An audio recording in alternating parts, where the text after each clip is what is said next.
L'approccio agnostico in oncologia è un tema importante e è stato al centro del dibattito del 26esimo congresso nazionale AION. Ne parliamo con Tiziana Latiano, autorevole membro del direttivo nazionale AION. Di cosa si tratta, Tiziana? Bisogna fare un attimo una premessa legata a quelle che sono state le acquisizioni nelle conoscenze delle basi genetiche del cancro, affiancate alle innovazioni nel campo della tecnologia, ovvero con l'implementazione dei test NGS, che ci hanno offerto, ci hanno consentito di scoprire delle alterazioni molecolari che possono essere utilizzati come target terapeutici. Quindi diciamo che spostiamo un attimo il modo di erogare l'oncologia tradizionale, quindi ovvero da una terapia oncologica impostata dall'organo di origine della neoplasia a un approccio basato su biomarcatori specifici.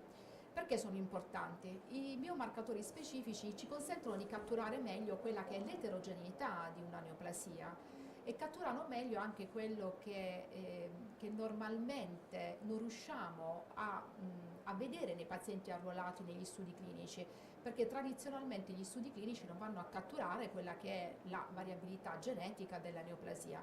Per cui spostiamo un attimo un approccio centrato sul paziente, quindi abbiamo praticamente una terapia mirata in base a quelle che sono le alterazioni molecolari. Quindi questo è il mondo della medicina di precisione. Quindi abbiamo la possibilità di avere alterazioni molecolari condivise da più tumori per i quali abbiamo un target unico.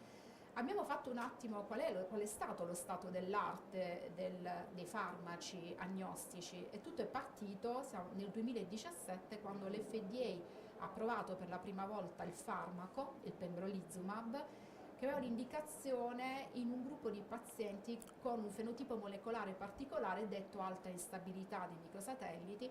Fenotipo molecolare importante perché è condiviso da alcune neoplasie, in particolare quelle del tratto ginecologico e del tratto gastrointestinale. E un 3% dei pazienti con fenotipo molecolare di alta instabilità è associato a una sindrome di Lynch, una sindrome genetica, quindi molto importante, per la quale vanno screenati non soltanto i pazienti ma anche tutti i membri della famiglia.